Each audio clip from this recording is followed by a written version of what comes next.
मित्रों, आज हम आपको एक बहुत ही महत्वपूर्ण कथा सुनाने जा रहे हैं। इस कथा के माध्यम से हम आपको ये बताएंगे कि इस संसार में सबसे बड़ा दान कौन सा है जिसे करने से पुण्य की प्राप्ति होती है। दोस्तों, इस कथा के माध्यम से आप जानेंगे कि बुरे लोगों की पहचान कैसे की जा सकती है।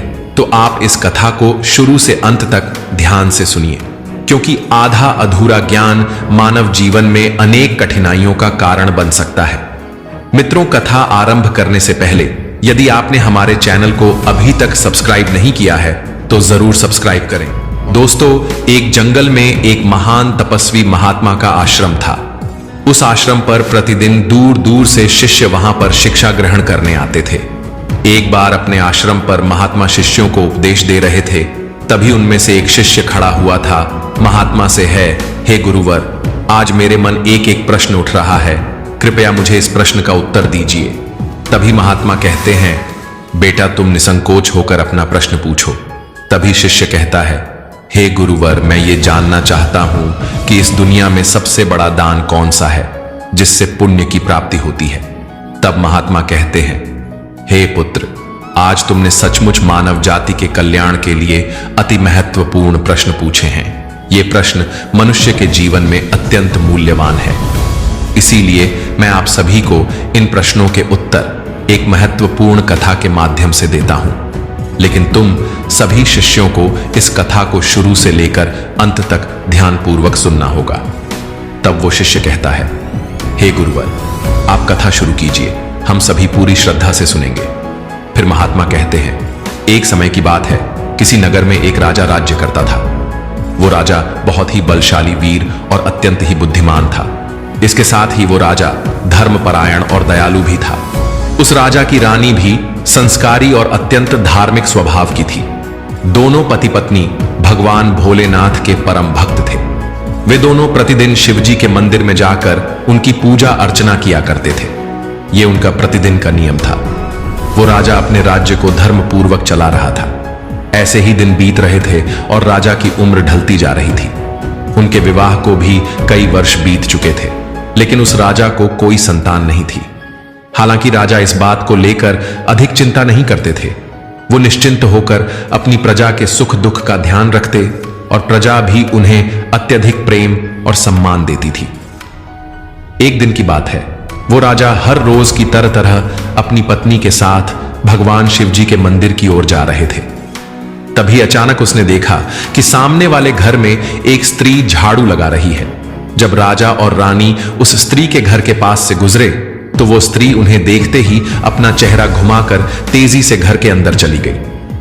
उस स्त्री का ऐसा व्यवहार देखकर राजा और रानी को बिल्कुल भी अच्छा नहीं लगा। परंतु राजा उस समय अपनी रानी के साथ भगवान भोलेनाथ की पूजा करने के लिए मंदिर जा रहे थे। इसलिए उन्होंने उस स्त्री से कुछ नहीं कहा और सीधे मंदिर पहुंचकर भगवान शिव की पूजा अर्चना की।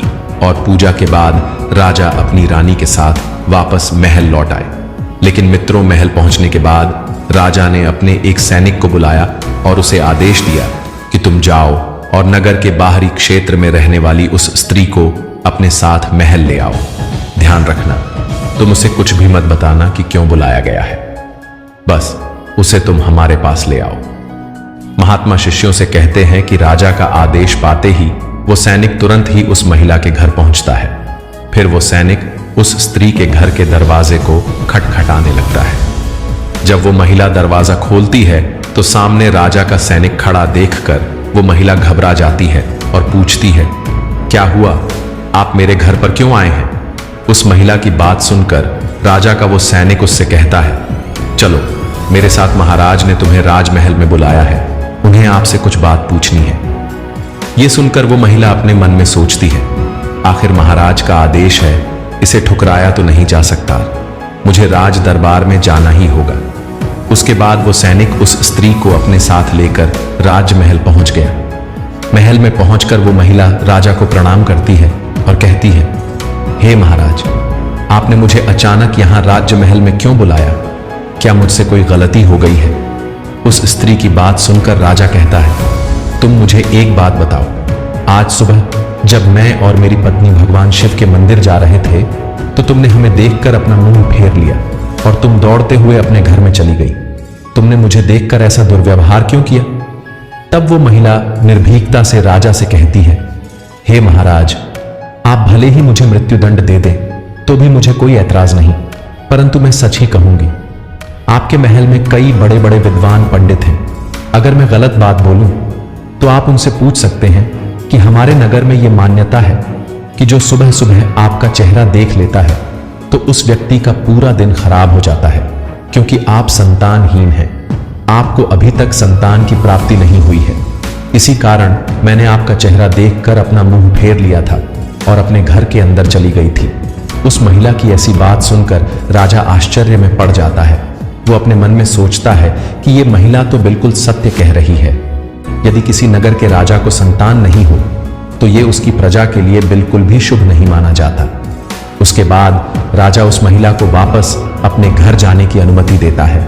फिर राजा अपने मन में ये विचार करने लगता है कि अब मुझे भगवान शिव जी के मंदिर में जाकर संतान प्राप्ति के लिए यज्ञ करना चाहिए। ऐसा सोचकर वो राजा अपने कक्ष में लौटकर रानी से कहता है, हे प्रिय, हमारे नगर के लोग हमारे चेहरे को देखना भी पसंद नहीं करते हैं, क्योंकि हमें अभी तक कोई संतान हुई। इसलिए हमें भगवान शिव जी के मंदिर में जाकर संतान प्राप्ति का यज्ञ करना चाहिए। हम भगवान भोलेनाथ के मंदिर में चलते हैं और भगवान शिव से प्रार्थना करते हैं कि वे हमें पुत्र प्रदान करें। राजा की बात सुनकर रानी भी उसकी बात मान लेती है।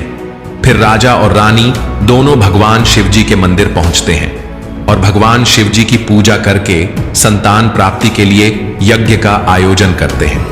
महात्मा आगे कहते हैं, पुत्र प्राप्ति के लिए राजा और रानी ने यज्ञ का आयोजन किया, लेकिन यज्ञ संपन्न होने के बाद भी उन्हें संतान की प्राप्ति नहीं हुई।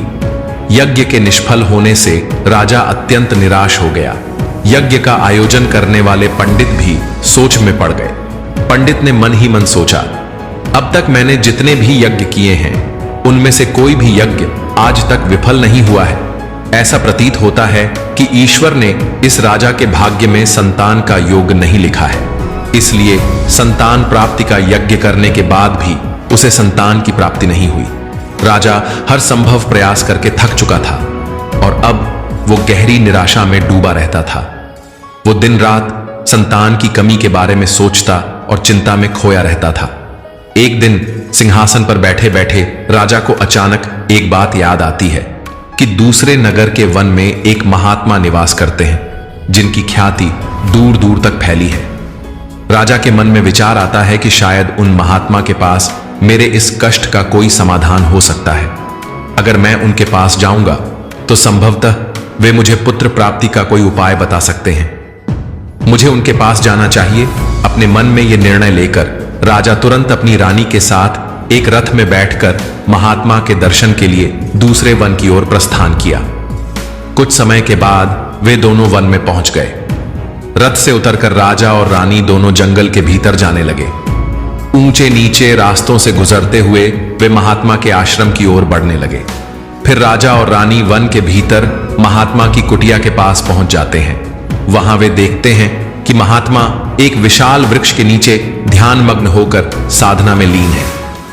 यह दृश्य देखकर राजा और रानी कुछ देर तक खामोशी से खड़े रहे ताकि महात्मा जी की साधना में कोई विघ्न न आए। दोनों हाथ जोड़कर विनम्रतापूर्वक महात्मा के सामने खड़े रहते हैं। कुछ समय बाद सन्यासी अपनी साधना से बाहर आते हैं और अपनी आंखें खोलते हैं।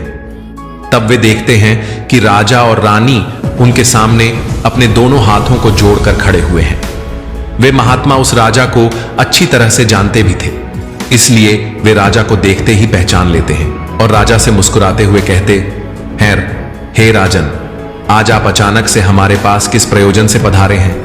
तब राजा ने नम्रता से महात्मा को प्रणाम किया और अपनी व्यथा महात्मा को कह सुनाई। उसने बताया कि कैसे उन्होंने पुत्र प्राप्ति के लिए यज्ञ किया, परंतु सभी व्यर्थ गए।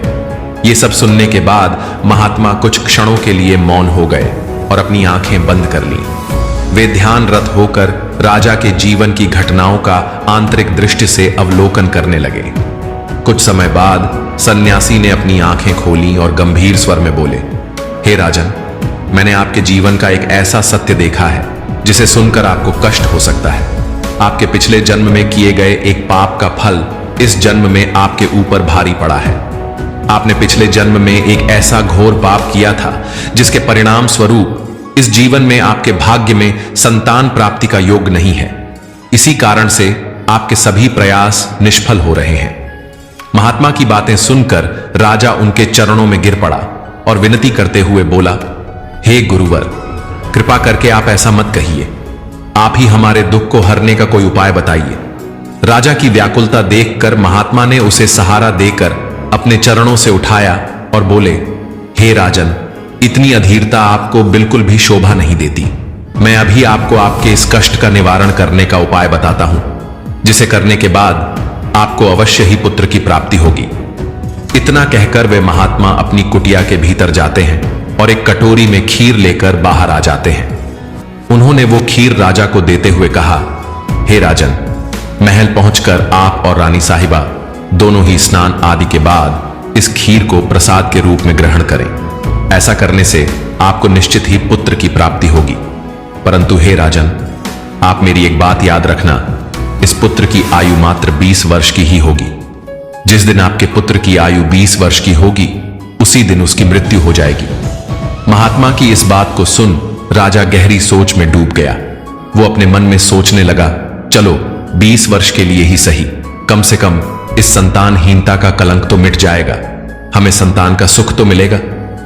राजा ने मन ही मन इस बात को स्वीकार कर लिया और महात्मा से निवेदन किया, हे गुरुवर, आपका आशीर्वाद और मार्गदर्शन स्वीकार है, कृपा करके हमें ये अवसर दे। महात्मा ने मुस्कुराते हुए राजा को आशीर्वाद दिया। राजा और रानी ने महात्मा को प्रणाम किया और महल की ओर लौट चले। इसके बाद महल पहुंचकर राजा और रानी स्नान आदि कर भगवान भोलेनाथ का प्रसाद मानते हुए श्रद्धा से उस खीर को ग्रहण करते हैं। मित्रों, उसके कुछ ही दिनों बाद रानी गर्भवती हो जाती है। जब राजा ने यह शुभ समाचार सुना तो वो भी खुशी से झूम उठा। संतान प्राप्ति का यह सुखद समाचार सुनने के बाद राजा ने महात्मा के प्रति अपनी कृतज्ञता प्रकट करने का निश्चय किया। राजा अपने रथ में ढेर सारे फल फूल वस्त्र और अन्य भेंट सामग्रियां रखकर वन में महात्मा की कुटिया की ओर चल पड़ा। कुटिया के निकट पहुंचकर राजा ने अपने रथ को रोक दिया और विनम्र भाव से नीचे उतरकर महात्मा के पास पहुंचा। राजा ने उनके पास जाकर सभी वस्त्र फल फूल उन्हें समर्पित किए और गहरे आदर के साथ प्रणाम करते हुए कहा, हे महात्मा, आपकी ही कृपा से हमें संतान प्राप्ति का सुख प्राप्त हुआ है, इसीलिए आप मेरी ये छोटी सी भेंट कृपा करके स्वीकार करें। महात्मा राजा की विनम्रता और कृतज्ञता से अत्यंत प्रसन्न हुए। उन्होंने राजा की भेंट को स्वीकार कर उसे आशीर्वाद दिया और कहा, हे राजन, तुम्हारी भक्ति और संकल्प ने ही तुम्हारे जीवन को फलित किया है, वो अनमोल है। जाओ, तुम्हारी संतान ज्ञानवान और धर्मनिष्ठ हो। उसके बाद राजा ने महात्मा का आशीर्वाद पाकर उनसे विदा ली और अपने महल लौट आए। महल लौटकर राजा बहुत ही खुशियां मनाता है। उधर आश्रम में शिष्यों को आगे की कहानी सुनाते हुए महात्मा कहते हैं, ऐसे ही दिन बीत रहे थे। आखिरकार वो शुभ दिन आया जब राजा के यहां एक पुत्र का जन्म हुआ। पुत्र के जन्म से जैसे महल में खुशियों की बयार बहने लगी। राजा ने पुत्र प्राप्ति की खुशी में पूरे नगर में उत्सव का आयोजन किया। उसका नाम शैलेंद्र रखा गया। वो बालक अपने पिता के ही गुणों का प्रतीक बनते हुए बड़ा होने लगा। वो अपने पिता की तरह ही धर्मनिष्ठ था। उसमें आत्मानुभूति, शौर्य और भक्ति के गुण प्रकट होने लगे, जिसे देखकर राजा का हृदय गर्व से भर उठता। शैलेंद्र के गुणों और आचरण को देखकर सभी आश्वस्त थे कि वह एक दिन अपने पिता की तरह महान राजा बनेगा। जैसे जैसे समय बीता, राजा का हृदय गर्व और खुश से भरता गया। संतान सुख की प्राप्ति ने उसकी सभी चिंताओं को मानो हर लिया था और वो अपने पुत्र में संपूर्ण संसार का आनंद खोजने लगा। वो राजा पुत्र के प्रति अपने स्नेह में इतना डूब गया कि वो ये महत्वपूर्ण बात भी भूल बैठा कि उसके पुत्र की आयु मात्र 20 वर्ष तक की है। फिर एक दिन जब उस राजा को ये बात याद आती है कि उसके पुत्र की आयु मात्र 20 वर्ष की ही है, इसलिए जब राजा के पुत्र शैलेंद्र की आयु 15 वर्ष हो जाती है, तब वो राजा दिन रात पुत्र के भविष्य को लेकर व्याकुल रहने लगा। इस बीच एक अन्य नगर में एक महापराक्रमी राजा का राज्य था। उस राजा की एकमात्र पुत्री थी जो अपनी सुंदरता और दयालुता के लिए प्रसिद्ध थी। वो देखने में ऐसी लगती थी मानो स्वर्ग की अप्सरा स्वयं धरती पर उतर आई हो। वो बहुत ही दानी स्वभाव की थी, क्योंकि उसने अपने माता पिता से धर्म और संस्कारों की शिक्षा ली थी। इसीलिए उसका हृदय करुणा और उदारता से भरा हुआ था। उस राजा की पुत्री भी अपने गुणों के साथ बड़ी हो रही थी। एक दिन जब शैलेंद्र के पिता को यह बात पता चली कि दूसरे नगर में एक पराक्रमी राजा राज्य करता है, जिसकी पुत्री गुणों की खान है और साथ ही वो अत्यंत सुंदर भी है, तो राजा ने अपने मन में सोचा कि ऐसी धर्मात्मा और तेजस्वी कन्या के साथ अपने पुत्र शैलेंद्र का विवाह करना उचित रहेगा।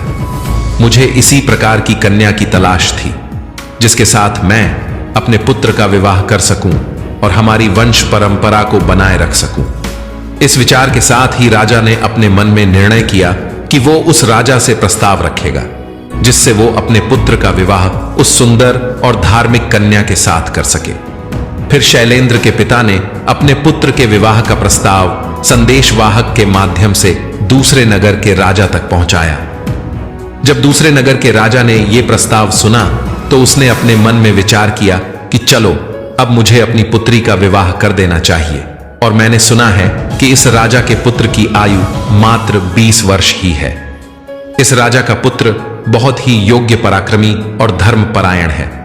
भले ही उसकी आयु का भविष्य अनिश्चित हो, इसलिए अगर उसके यहां कोई पुत्र पैदा हो गया तो उसका वंश आगे बढ़ता रहेगा, जिससे पुत्री भी अपनी संतान के साथ सुखी रहेगी। इन विचारों को मन में संजोए हुए उस राजा ने शैलेंद्र के विवाह प्रस्ताव को सहर्ष स्वीकार कर लिया। फिर कुछ ही दिनों के भीतर शुभ मुहूर्त में शैलेंद्र का उस राजकुमारी के साथ विवाह हो गया। वो राजकुमारी न केवल सुंदर थी, बल्कि बहुत ही दयालु स्वभाव की थी। विवाह के पश्चात राजकुमारी के नियम उसके ससुराल में भी जारी रहे। हर सुबह वह महल के द्वार पर जाकर जरूरतमंद लोगों को भोजन करवाती और अपने हाथों से उन्हें अन्नदान करती। उसकी ये दया भावना देखकर महल के सभी लोग उसका बहुत सम्मान करने लगे थे। धीरे धीरे ऐसे ही समय गुजर रहा था और हर गुजरते दिन के साथ शैलेंद्र की उम्र भी बढ़ रही थी। राजा और रानी इस बात को लेकर मन ही मन चिंतित रहते कि उनका पुत्र अब अपने जीवन के अंतिम समय की ओर बढ़ रहा है। उन्हें महात्मा की वो भविष्यवाणी हमेशा याद रहती कि उनके पुत्र की आयु केवल 20 वर्ष ही होगी। इस दुखद सत्य को केवल राजा और रानी ही जानते थे। उन्होंने ये बात किसी और को नहीं बताई थी, ताकि महल में कोई चिंता का माहौल न बने। जैसे जैसे शैलेंद्र की आयु 20 वर्ष की ओर बढ़ती जा रही थी, राजा और रानी के दिल की धड़कनें तेज होती जा रही थीं। अपने पुत्र के प्रति उनका प्रेम और मोह इतना अधिक था कि वे चाहकर भी इस चिंता से मुक्त नहीं हो पाते थे। मित्रों, फिर वो दिन भी आ जाता है जब शैलेंद्र के जीवन के मात्र 3 दिन शेष रह जाते हैं। राजा और रानी का दिल भारी हो जाता है। राजा बार बार अपने मन में सोचने लगा कि अब मैं क्या करूं। मेरा पुत्र 3 दिन बाद मुझसे हमेशा के लिए दूर हो जाएगा। क्या कोई ऐसा उपाय नहीं है जिससे मैं उसे बचा सकूं? रानी भी इस दुख से भरी थी और हर पल अपने पुत्र के जीवन की कल्पना करती रहती। उनके पुत्र मोह ने उन्हें बीमार और कमजोर बना दिया था। दोनों इतने दुखी थे कि अब उन्होंने भोजन करना भी छोड़ दिया था, परंतु अपनी पीड़ा को उन्होंने किसी के सामने प्रकट नहीं किया। वे नहीं चाहते थे कि महल के लोग उनके पुत्र की मृत्यु की बात सुनकर दुखी हों और चिंता में पड़ जाए। फिर वो आखिरी दिन भी आ पहुंचा, जिस दिन शैलेंद्र की आयु पूरी होनी थी। फिर उस दिन जैसे ही सुबह हुई, राजा और रानी अपनी चिंता और दुख से व्याकुल होकर भगवान भोलेनाथ के मंदिर में बैठकर उनकी पूजा अर्चना में लग गए। वे दोनों भगवान भोलेनाथ से प्रार्थना करते हुए कहने लगे, हे प्रभु, आप कृपा करके हमें पुत्र की मृत्यु होने के दुख को सहन करने की शक्ति दीजिए।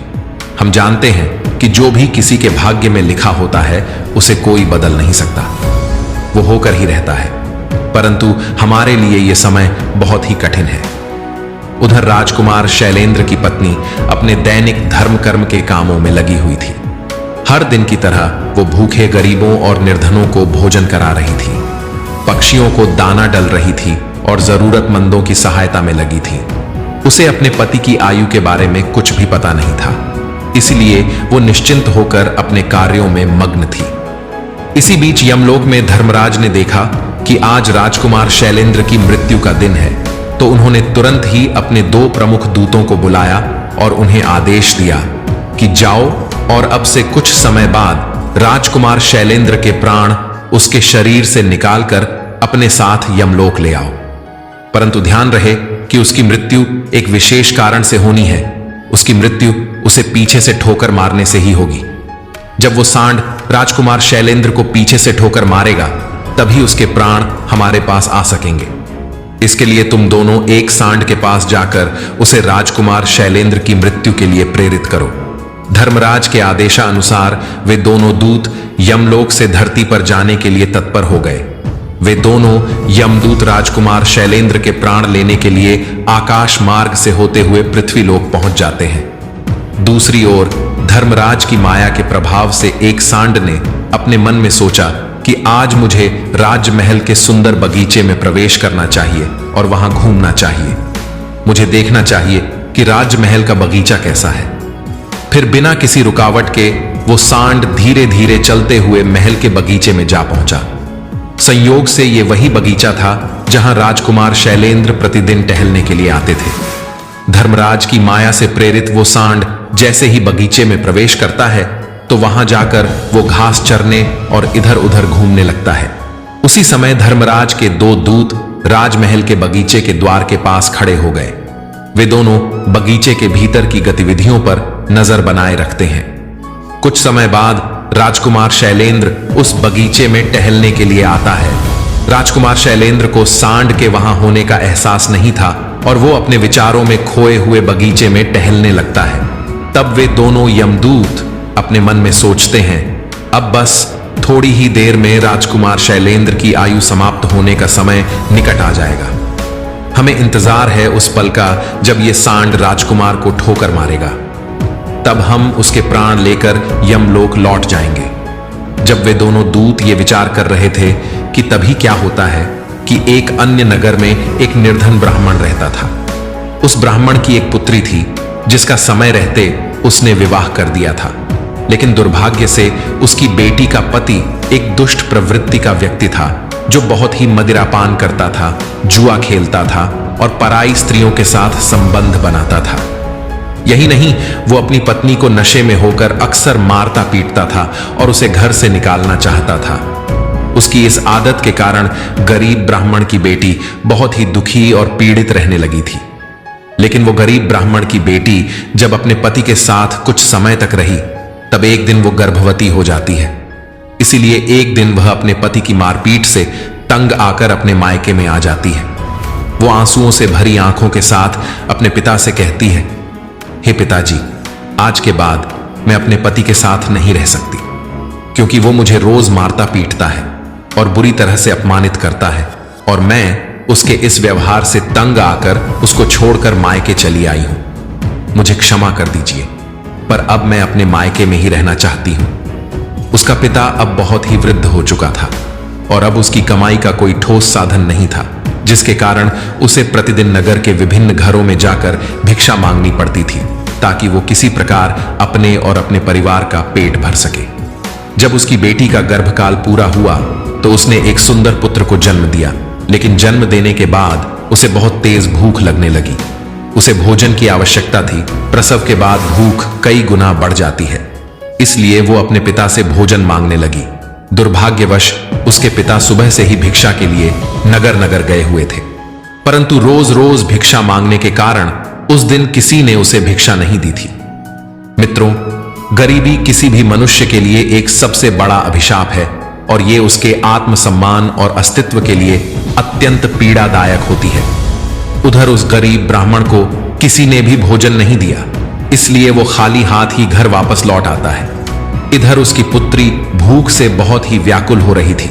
जब वृद्ध ब्राह्मण निराश होकर खाली हाथ घर लौटा और उसकी बेटी ने उसे बिना भोजन के आते देखा, तो वो दुखी होकर रोते हुए अपने पिता से बोली, पिताजी, अब मुझसे भूख सहन नहीं होती। पूरे 3 दिन बीत चुके हैं और मैंने भोजन का एक भी कण नहीं खाया है। अब तो ऐसा लगता है कि भूख के कारण मेरे प्राण ही निकल जाएंगे।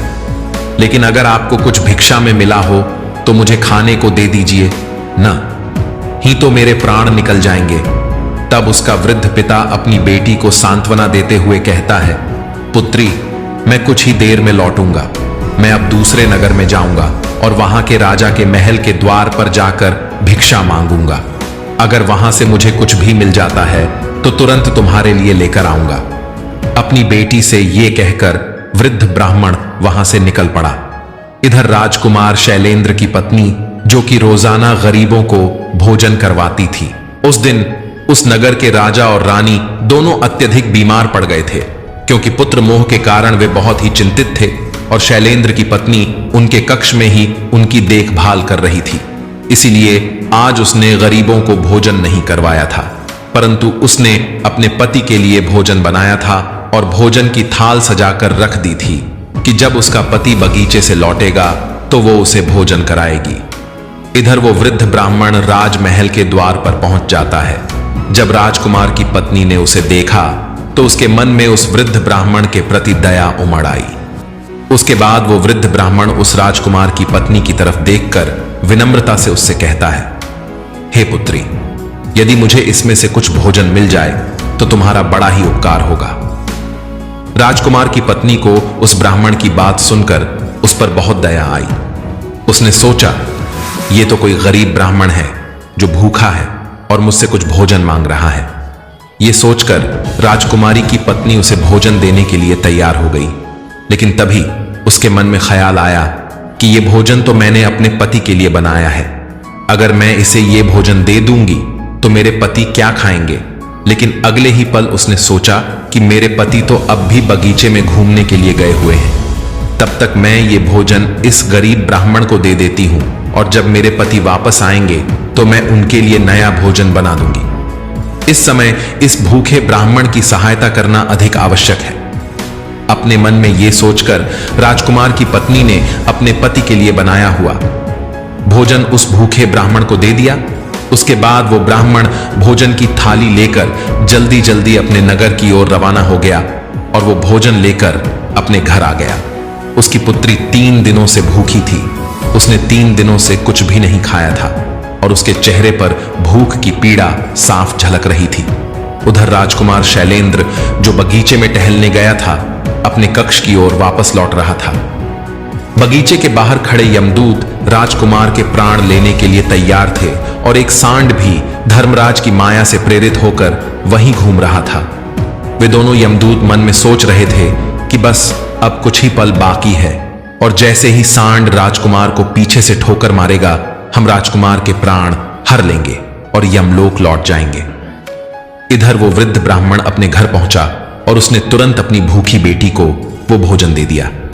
तब उसकी बेटी उससे कहने लगी, पिताजी, ये भोजन आप कहां से लाए हैं? तब वृद्ध ब्राह्मण ने उत्तर देते हुए कहा, पुत्री, ये भोजन मुझे दूसरे नगर की महारानी ने दिया है। उस नगर के राजा के पुत्र वधू बहुत ही दयालु और उदार हृदय की है। उसने मुझ पर दया करके मुझे यह स्वादिष्ट भोजन दिया है। उस भोजन को देखकर उस वृद्ध ब्राह्मण की बेटी की आत्मा से आशीर्वाद निकलने लगा। वो भगवान से प्रार्थना करने लगी कि हे भगवान, जिसने भी मेरे पिता को ये भोजन दिया है उसका सुहाग अमर रहे और वो सदा सौभाग्यवती बनी रहे। जैसे ही उसने भोजन का निवाला अपने मुंह में डाला, उसकी आत्मा की तृप्ति हो गई और उसकी आत्मा से सच्चे मन से आशीर्वाद निकलने लगे कि महारानी का पति दीर्घायु और स्वस्थ रहे। इधर राजकुमार शैलेंद्र अपने महल की ओर बढ़ रहा था और बगीचे के बाहर खड़े यमदूत उसकी मृत्यु का बेसब्री से इंतजार कर रहे थे। परंतु जैसे ही राजकुमार बगीचे में उस सांड के सामने पहुंचा तो सांड ने तुरंत उसे पीछे से ठोकर मारने के लिए अपनी ताकत जुटाई। वो अपने सींग से उसे मारने ही वाला था कि तभी अचानक से 2 देवदूत वहां प्रकट हो जाते हैं और अपनी दिव्य शक्ति से उस सांड को बेहोश कर देते हैं। वो सांड हिल भी नहीं पा रहा था, उसमें आगे बढ़ने की बिल्कुल भी शक्ति नहीं बची थी। इस पर वो सांड अपने मन में सोचने लगा कि ये मुझे क्या हो गया। अभी तो मैं इस राजकुमार को पीछे से ठोकर मारने आया था और अब मैं खुद ही चलने में असमर्थ हूं। उसकी समझ में नहीं आ रहा था कि ये सब कैसे और क्यों हो रहा है। यह सब उस ब्राह्मण की भूखी बेटी के आशीर्वाद का प्रभाव था। जो उसने भोजन करते समय दिया था, उस आशीर्वाद की शक्ति के कारण ही वे देवदूत वहां आकर खड़े हो गए थे। इसके बाद वे देवदूत यमराज के उन दूतों से कहते हैं, हे यमदूतों, तुम इस राजकुमार के प्राण नहीं ले सकते। जिस प्रकार श्राप असर दिखा सकता है, उसी प्रकार आशीर्वाद भी फलित हो सकता है। अब राजकुमार और सांड के बीच वे दो देवदूत आशीर्वाद रूपी दीवार बनकर खड़े थे और राजकुमारी का दान मृत्यु के समय को आगे नहीं बढ़ने दे रहा था। फिर वे यमदूत उन देवदूतों से कहते हैं, हे देवदूतों, तुम सभी यहां से लौट जाओ और हमें हमारा काम करने दो, क्योंकि हमारा उद्देश्य है इस राजकुमार के प्राण लेकर यमलोक लौट जाना। तब देवदूतों ने दृढ़ता से उत्तर दिया, नहीं यमदूतों, ऐसा कभी नहीं हो सकता। हमारे रहते ये असंभव है, क्योंकि हमें स्वयं भगवान शिव जी ने यहां भेजा है। दोनों पक्षों के बीच बहस छिड़ गई और फिर यह बहस धीरे धीरे एक युद्ध में बदल गई। देवदूतों की अद्वितीय शक्ति के सामने यमदूत असहाय हो गए और हार मानकर वापस यमलोक लौट गए। यमलोक में पहुंचकर यमदूतों ने यमराज जी से कहा, हे महाराज, हम उस राजकुमार के प्राण नहीं ले पाए। तब यमराज अपने उन दूतों से कहते हैं, यह कैसी विडंबना है, तुम लोग खाली हाथ क्यों वापस लौट आए? यमराज की बात सुनकर यमदूत यमराज से कहते, हे महाराज, हम उस राजकुमार के प्राणों को लेने के लिए गए थे, लेकिन अचानक से पता नहीं दो देवदूत हम सामने आकर खड़े हो गए और उन दोनों के सामने हमारी कोई भी शक्ति काम नहीं कर पाई। यमराज ये सुनकर सोच में पड़ गए और बोले, ऐसी कौन सी बड़ी शक्ति है जो उस राजकुमार की मृत्यु के मार्ग में बाधा बन रही है? फिर वे यमदूत यमराज से कहते हैं, हे महाराज, एक तो उसके दान की शक्ति और आशीर्वाद की शक्ति, जिसने देवदूतों को और भी शक्तिशाली बना दिया है। तब यमराज अपने दूतों से कहते हैं, लगता है यह कार्य तुमसे नहीं हो पाएगा। मोहन ने बिना डरे गांव वालों को यह बात बताई। पहले तो किसी को विश्वास नहीं हुआ, लेकिन जब सच सामने आया तो सभी ने मोहन की ईमानदारी की सराहना की। मुखिया ने उसे आशीर्वाद दिया और कहा, सत्य और ईमानदारी का रास्ता कठिन जरूर होता है, लेकिन अंत में जीत उन्हीं की होती है। मोहन की सच्चाई और मेहनत देखकर गांव के एक वृद्ध शिक्षक श्रीधर जी ने उसे मुफ्त में पढ़ाने का निर्णय लिया। मोहन ने इस अवसर को दोनों हाथों से थाम लिया और कड़ी मेहनत करने लगा। कुछ वर्षों के कठिन परिश्रम के बाद मोहन ने गांव के स्कूल से अपनी पढ़ाई पूरी की और उच्च शिक्षा के लिए शहर जाने का अवसर मिला। यह सब संभव हुआ सिर्फ इसलिए क्योंकि उसने कभी गलत रास्ता नहीं अपनाया और सदैव अच्छे कर्म करता रहा। शहर में भी मोहन अपनी सादगी और ईमानदारी से सबका दिल जीतने लगा। उसने पढ़ाई के साथ साथ एक पुस्तकालय में काम किया, जहां उसे महान विचारकों और संतों की किताबें पढ़ने का अवसर मिला। उनकी शिक्षाओं से प्रेरित होकर उसने निर्णय लिया कि वह शिक्षा और सेवा के माध्यम से समाज को कुछ लौट आएगा।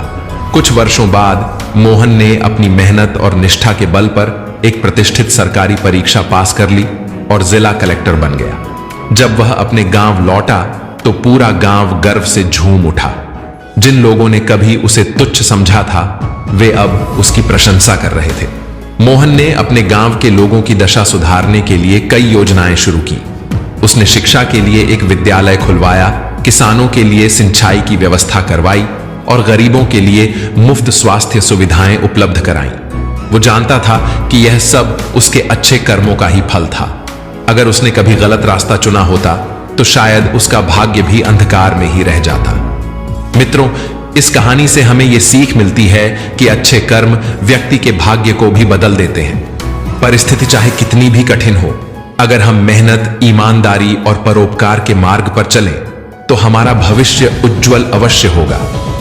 मित्रों, आज की यह वीडियो आपको अच्छी लगी हो तो हमारे चैनल को सब्सक्राइब अवश्य करें। दुख ही हमें परमात्मा के सबसे ज़्यादा करीब लाता है। आशा करता हूँ सत्संग जी निरंकारी कृपा से आप सभी अच्छे होंगे, स्वस्थ होंगे। सत्संग जी आप जी के चरणों में बहुत ही सुंदर प्रेरणादायक आध्यात्मिक कहानी विचार, जिसका विषय है दुख ही हमें परमात्मा के सबसे करीब लाता है। तो आइए सत्संग जी जानते हैं इस प्रेरणादायक कहानी के माध्यम से। सत्संगत जी, इस संसार में कोई ऐसा नहीं जो दुख से अछूता रहा हो। कभी शरीर का दुख, कभी मन का दुख, तो कभी अपनों का व्यवहार का दुख। हर किसी के जीवन में दुख आता है, पर क्या आपने कभी सोचा है कि ये दुख क्यों आता है? क्या ये हमें तोड़ने के लिए आता है या किसी और उद्देश्य से आता है? निरंकारी विचारधारा हमें यह सिखाती है कि दुख ईश्वर के निकट लाने का माध्यम है। जब संसार के सारे दरवाजे बंद हो जाते हैं, तब एक ही द्वार खुलता है, और वह द्वार इस पाप ब्रह्म परम पिता परमात्मा का है। सत्संगत जी, यह कहानी एक ऐसे व्यक्ति की है जिसे जीवन के हर कोने से ठोकरें मिली, लेकिन अंत में उसी दुख ने उसे परमात्मा की गोद में पहुंचा दिया। तो चलिए सत्संगत जी, आज हम एक ऐसे सफ़र पर चलते हैं जहां दुख सिर्फ अंधकार नहीं बल्कि ज्ञान का दीपक बनता है। सत्संगत जी, राजू नाम का एक युवक छोटे से गांव में रहता था। उसके पास जमीन थी, जायदाद थी, परिवार सुखी था, और वह किसी परमात्मा का ध्यान करने की आवश्यकता नहीं समझता था। इसलिए उसके जीवन का अर्थ था पैसा कमाना, त्योहार मनाना और दुनियावी मजे लेना। एक साल सत्संगत जी, उसकी फसल पूरी तरह बर्बाद हो गई। अगले साल बीमारी ने उसका पीछा पकड़ लिया। फिर उसके बेटे की नौकरी चली गई, रिश्तेदारों ने भी दूरी बना ली। धीरे धीरे सब कुछ छिनता चला गया।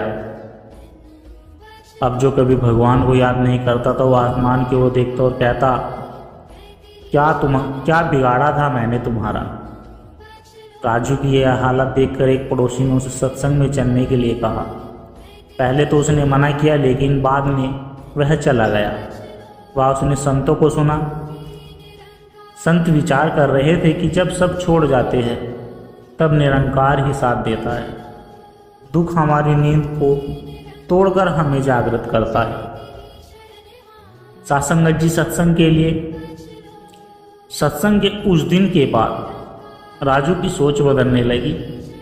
अब वह जान चुका था कि दुख केवल सजा नहीं, परमात्मा की पुकार है। वह हर सुबह ध्यान करने लगा। अब उसके शब्दों में शिकायत नहीं, शुक्र था। धीरे धीरे उसका स्वास्थ्य सुधरा। बेटा फिर से नौकरी पर चला गया। फसल भी ठीक होने लगी, लेकिन अब राजू में परिवर्तन था। उसका ध्यान धन में नहीं, धनदाता में था। राजू अब गांव जाकर लोगों को यह बताने लगा कि दुख जीवन का अंत नहीं है, बल्कि आत्मा के जागरण का आरंभ है। वह कहता कि दुख हमें वह सिखा जाता है जो सुख कभी नहीं सिखा सकता।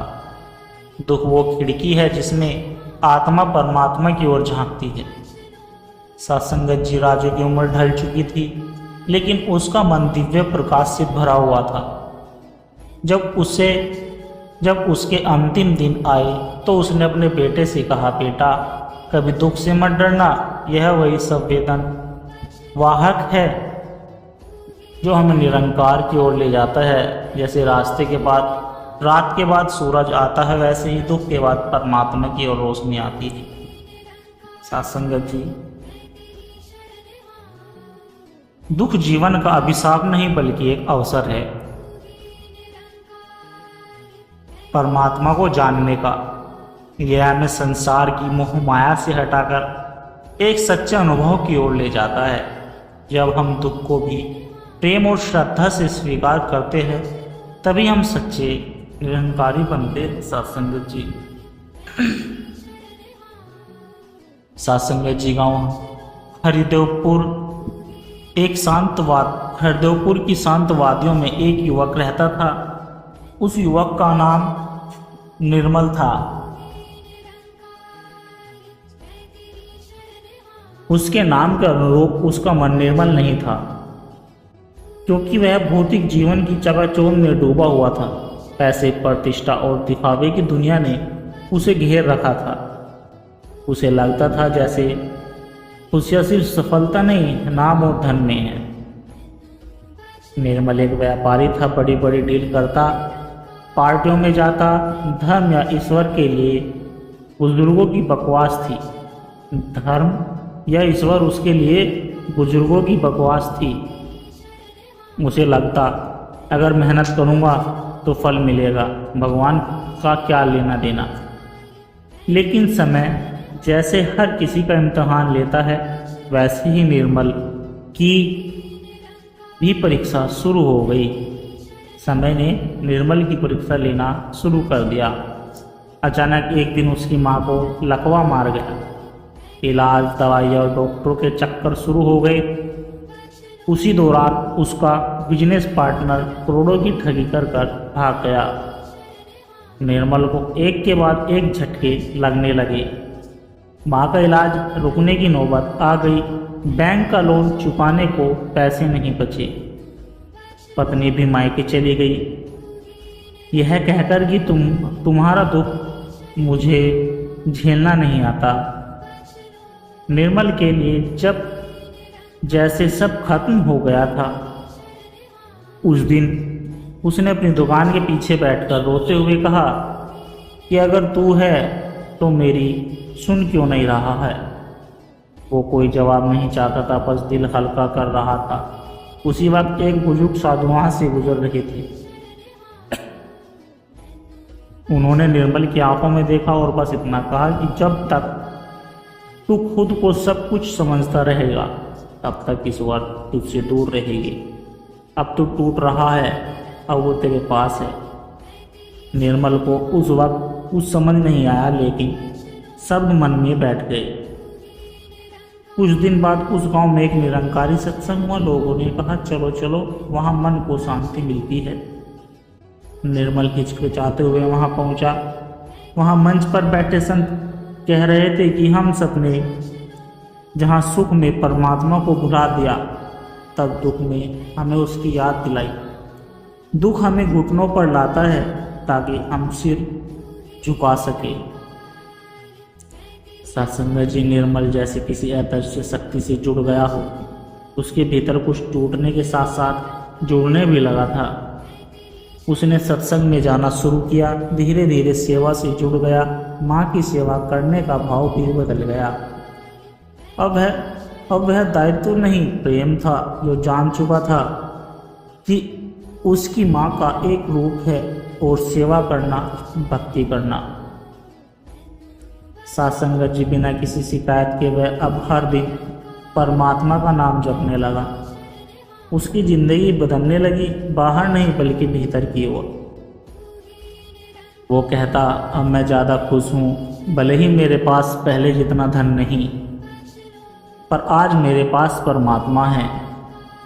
समय के साथ माँ की तबीयत भी सुधरी। छोटे छोटे काम फिर से मिलने लगे।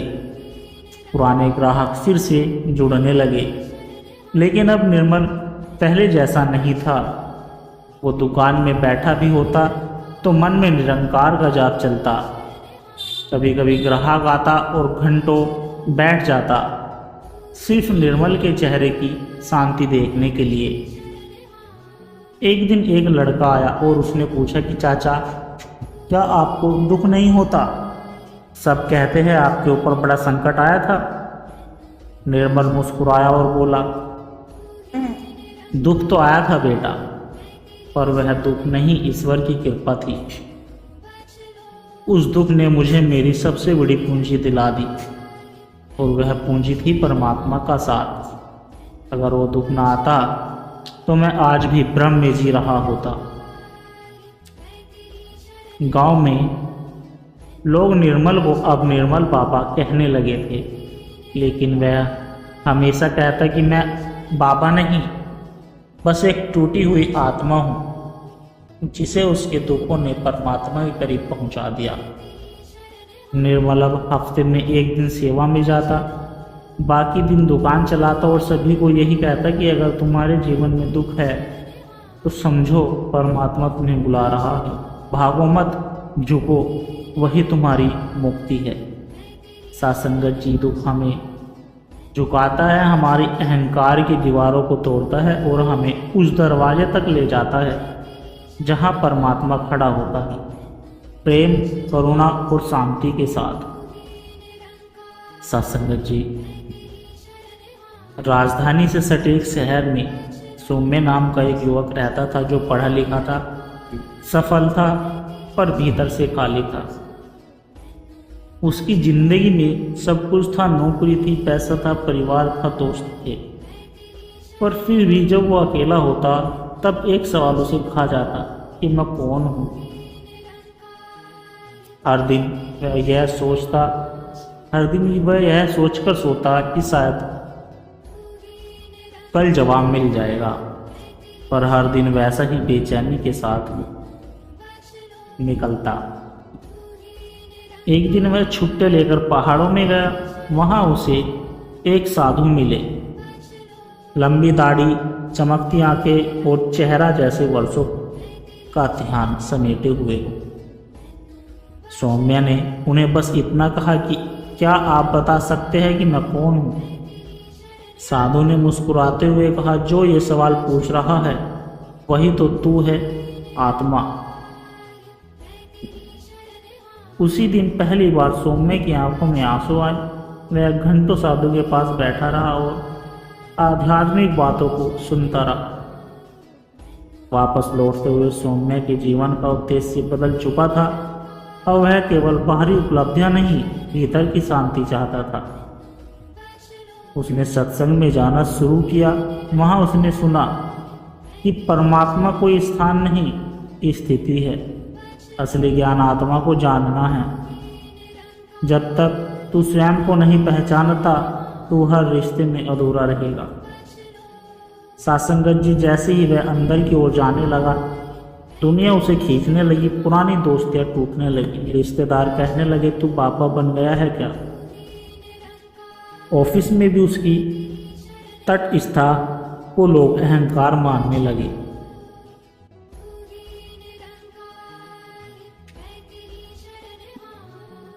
उसके भीतर युद्ध चल रहा था, क्या मैं फिर पुराने जीवन में लौट जाऊं या आत्मा की राह पर अडिग रहूं। वह डगमगाया, पर फिर उसी साधु की बातें याद आई कि शांति बाहर नहीं, प्रशंसा से नहीं, भीतर की स्थिति से आती है। सत्संगत जी, सौम्य अब सेवा में लग गया। वृद्धाश्रम में हर रविवार वह बुजुर्गों के पैर दबाता, भोजन बांटता और नाम जपता। एक दिन एक बुजुर्ग ने उसका हाथ पकड़ा और कहा, तू हमें भोजन नहीं प्रेम खिला रहा है बेटा, तुझे भगवान दिखाते हैं, तुझमें भगवान दिखते हैं। सौम्य के अंदर कुछ पिघल गया था, आंखें नम हो गई। उसने महसूस किया परमात्मा बाहर नहीं, सेवा और सच्चे प्रेम में प्रकट होते हैं। एक दिन पूर्णिमा की रात सौम्य ध्यान में बैठा था। मन पूरी तरह स्थिर था, कोई विचार नहीं, केवल मौन। और तभी उसने स्वयं को अनुभव किया कि वह एक क्षण था जब शरीर, विचार, समय सब रुक गए, लेकिन केवल एक अदृश्य, अचल, अनंत सत्ता महसूस हुई और वह परमात्मा था। उसने आंखें खोली और कहा, मैं वही हूँ जिसे तू बाहर खोज रहा था। आत्मा और परमात्मा एक ही है। सत्संगत जी, अब सौम्य एक सत्संगी बन चुका है, लेकिन मन से नहीं, अपने जीवन से शिक्षा देता है, हर किसी को सुनता है, अपनाता है और गले लगाता है। लोग उसके पास आकर कहते हैं, तेरे पास आकर दिल हल्का हो जाता है। वह बस मुस्कुराकर कहता है, मेरे पास कुछ नहीं, सिर्फ परमात्मा की कृपा है। सत्संगत जी, ये कहानी केवल सौम्य की नहीं, हम सबकी है। जब हम दुख, मोह, भ्रम और व्यवस्था से उब जाते हैं, तब आत्मा परमात्मा को पुकारती है, और जब वो पुकार सच्ची होती है, तब एक साधु, एक सत्संग एक सेवा किसी भी रूप में ईश्वर स्वयं प्रकट हो जाते हैं और तब हमें ज्ञान ज्ञात होता है मैं वही हूँ जिसे मैं ढूंढ रहा था। साथ संगत जी, दास के द्वारा कहे गए प्रेरणादायक कहानी विचार यदि आप जी को अच्छे लगे हो तो वीडियो को लाइक करें, शेयर करें, कमेंट बॉक्स में धन निरंकार जी जरूर लिखें और दास के चैनल को साथ संगत जी सब्सक्राइब जरूर कर दें और दास को आशीर्वाद दे हर रोज आप जी के चरणों में ऐसे ही सुंदर प्रेरणादायक कहानी विचार लेकर आता रहूं। साथ संगत जी, प्यार से कहना धन निरंकार जी